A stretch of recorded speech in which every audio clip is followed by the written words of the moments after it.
കോട്ടയത്തേക്ക് വരാം. ജോസി ബാബു ഉണ്ട്. ജോസി, കോട്ടയത്ത് എവിടെയാണ് ഈ മോക്ഡ്രിൽ നടന്നുകൊണ്ടിരിക്കുന്നത്? ജോസി, ഇപ്പോൾ എവിടെയാണുള്ളത്?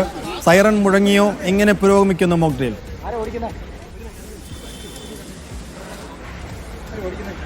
പിസി, കോട്ടയം കലക്ട്രേറ്റിൽ നിന്നുള്ള ദൃശ്യങ്ങളാണ് നാം ഇപ്പോൾ പങ്കുവെക്കുന്നത്. കോട്ടയം കലക്ട്രേറ്റിലെ മോക്ഡ്രിൽ കൃത്യം 4 മണിക്ക് തന്നെ ആരംഭിച്ചു. 4 മണിക്ക് സൈറൺ അടിച്ചതിന് പിന്നാലെ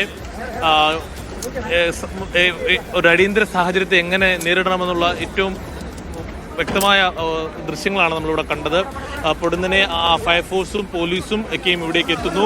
അടിയന്തര സാഹചര്യങ്ങളിൽ ആളുകളെ ഒഴിപ്പിക്കുന്നതിന് സമാനമായ രീതിയിൽ ആളുകളെ ഒഴിപ്പിക്കുന്നു, ആശുപത്രിയിലേക്ക് കൊണ്ടുപോകുന്നു അടക്കമുള്ള എല്ലാ കാര്യങ്ങളും അടിയന്തര സാഹചര്യം ഉണ്ടായാൽ എങ്ങനെ നേരിടണമെന്ന് വ്യക്തമാക്കുന്നതാണ്. എന്തായാലും മുഴുവൻ ജീവനക്കാരും സുരക്ഷിതമായ സ്ഥാനങ്ങളിലേക്ക് മാറിയിട്ടുണ്ട്. മുകളിലത്തെ നിലകളിലൊക്കെയുള്ള ഓഫീസുകളിലുള്ള ആളുകളേക്കും താഴത്തെ നിലയിലേക്ക് മാറ്റിയിട്ടുണ്ട്. 4:28 വരെയാണ് മോക്ഡ്രിലിൻ്റെ സമയം. അപ്പോൾ സുരക്ഷിതമാണ് എന്നുള്ള തരത്തിലുള്ള ഒരു അലാറം കൂടി അടിക്കിയതിനു ശേഷം മാത്രമായിരിക്കും ഈ മോക്ഡ്രിൽ അവസാനിക്കുക. ജില്ലയിൽ 5 ഇടങ്ങളിൽ ദുരന്ത നിവാരണ സേനയുടെ അലാറമുണ്ട്. ആ സ്ഥലങ്ങളിലേക്കും ദുരന്ത നിവാരണ അതോറിറ്റിയുടെ അലാറമുണ്ട്. അവിടെയൊക്കെയും നടക്കുന്നു. അതുകൂടാതെ വിവിധ ആരാധനാലയങ്ങൾ കേന്ദ്രീകരിച്ചും നഗരസഭകളൊക്കെയും കേന്ദ്രീകരിച്ചും ഇത്തരത്തിൽ മോക്ഡ്രിൽ പുരോഗമിക്കുകയാണ്. എന്തായാലും മുഴുവൻ ആളുകളും ഇതിനോട് പൂർണ്ണമായും സഹകരിക്കുന്നുണ്ട്. അതിൻ്റെ ഗൗരവം മനസ്സിലാക്കിക്കൊണ്ട് തന്നെയാണ് ഇത്തരത്തിൽ ഈ മോക്ഡ്രിൽ പുരോഗമിക്കുന്നത്. കലക്ടർ നമ്മളോടൊപ്പം ചേരുന്നുണ്ട്. സാർ, എത്രത്തോളം സജ്ജമായിട്ടാണ് കാര്യങ്ങൾ പോകുന്നത്? എത്രത്തോളം ആളുകളുടെ പങ്കാളിത്തമുണ്ട്? ആളുകൾ എല്ലാവരും പൂർണ്ണമായും സഹകരിക്കുന്നുണ്ട്?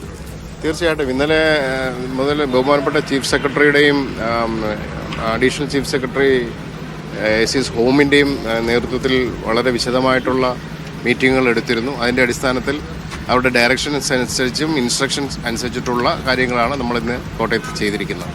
ജില്ലയിൽ ഏതൊരു അടിയന്തര സാഹചര്യം നേരിടാൻ സജ്ജമാണ്? നിലവിലുള്ള അവസ്ഥയിൽ നമ്മൾ അത്രയ്ക്കും പ്രിപ്പയർഡാണ് എന്നാണ് നമ്മുടെ ഇന്നത്തെ മോക്ഡ്രിൽ നിന്ന് നമുക്ക് മനസ്സിലാകുന്നത്. എന്തായാലും കളക്ടർ ജോൺ സാമുവലാണ് നമ്മളോട് സംസാരിച്ചത്. എന്തായാലും പൂർണ്ണമായും ആളുകൾ സഹകരിക്കുന്നു ഇതിനോട്. അതോടൊപ്പം തന്നെ എല്ലാ തരത്തിലുള്ള സംവിധാനങ്ങളും പരമാവധി പ്രയോജനപ്പെടുത്തി ഒരു അടിയന്തര സാഹചര്യം ഉണ്ടായാൽ എങ്ങനെ അതിനെ നേരിടാമെന്ന് എല്ലാ സംവിധാനങ്ങളും ഒരുമിച്ച് ചേർന്നുകൊണ്ട് പൊതുജനങ്ങളും ഉദ്യോഗസ്ഥരും ജീവനക്കാരുമൊക്കെയും ചേർന്നുകൊണ്ടാണ് ഈ നടപടിക്രമങ്ങൾ ഇവിടെ പുരോഗമിക്കുന്നത്. എന്തായാലും അടുത്തിടെ ഈ കലക്ട്രേറ്റുകൾക്ക് ബോംബ് ഭീഷണി ഉണ്ടായ പശ്ചാത്തലത്തിൽ ഇതുപോലെ വലിയ രീതിയിലുള്ള പോലീസ് സന്നാഹവും ഫയർഫോഴ്സിൻ്റെയൊക്കെ സംവിധാനങ്ങൾ ഇവിടെ പൂർണ്ണമായും എത്തിയിരുന്നു. അതിന് സമാനമായ രീതിയിലുള്ള നടപടിക്രമങ്ങളിലൂടെയാണ് ഇപ്പോൾ ഈ കടന്നു പോകുന്നത്. മോക്ഡ്രിൽ ഇപ്പോൾ നമുക്ക് കാണാൻ ദൃശ്യങ്ങളിൽ മുകളിലത്തെ നിലയിൽ നിന്നും ഒരാളെ താഴേക്ക് എത്തിക്കുന്ന, ആവശ്യ നിലയിൽ ആളുകളെ പുറത്തേക്ക് എത്തിക്കുന്ന അടക്കമുള്ള കാര്യങ്ങൾ അത് പൂർണ്ണമായും പുനരാവിഷ്കരിക്കുക അല്ലെങ്കിൽ പ്രതീകാത്മകമായ അത്തരം ദൃശ്യങ്ങൾ, അത്തരം സാഹചര്യങ്ങൾ സൃഷ്ടിച്ചുകൊണ്ട് അത്തരം സാഹചര്യങ്ങൾ എങ്ങനെ നേരിടാമെന്നത് സിവിൽ ഡിഫൻസ് പങ്കെടുക്കുന്ന ആളുകളെ, ഫയർഫോഴ്സും മറ്റ് ജീവനക്കാരെയൊക്കെയും ബോധ്യപ്പെടുത്തുന്ന തരത്തിലുള്ള കാഴ്ചകളാണ് ഇവിടെ നിന്ന് കാണുന്നത്. നമുക്ക് കാണാം ഇപ്പോൾ ഈ അടിയന്തര സാഹചര്യത്തിൽ ആവശ്യ നിലയിലായ ആളെ പുറത്തേക്ക് എത്തിക്കുന്നു. അടുത്ത സമീപത്തായി താൽക്കാലികമായി ക്രമീകരിച്ചിരിക്കുന്ന പരിശോധനാ കേന്ദ്രത്തിലേക്ക് എത്തിക്കുന്നു. അപ്പം പരിശോധിച്ച ശേഷം ആംബുലൻസിൽ പുറത്തേക്ക് കൊണ്ടുപോകുന്ന അത്തരമുള്ള നടപടികളാണ് ഇപ്പോൾ പുരോഗമിക്കുന്നത്. എന്തായാലും 4:28 വരെ ഈ മോക്ഡ്രിൽ ഇങ്ങനെ പുരോഗമിക്കും. അതിനുശേഷം സുരക്ഷിതമാണ് എന്ന തരത്തിലുള്ള അലാറം മുഴങ്ങിക്കഴിയുമ്പോൾ മാത്രമായിരിക്കും ഈ ആളുകൾക്ക് മുഴുവൻ അകത്തേക്ക് കയറാൻ സാധിക്കുക.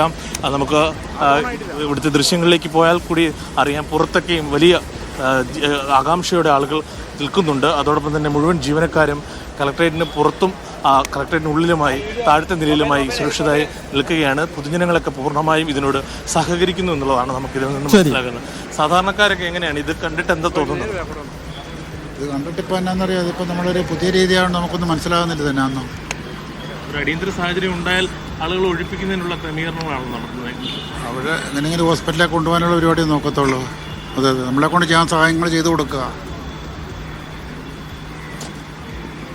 PC, ഇത്തരത്തിൽ ഇത് മോക്ഡ്രിൽ ഇപ്പോഴും പുരോഗമിക്കുകയാണ്. ഏതാനും മിനിറ്റുകൾക്കകം കോട്ടയം കളക്ട്രേറ്റിൽ ഇപ്പോൾ നടക്കുന്ന മോക്ഡ്രിൽ അവസാനിക്കും.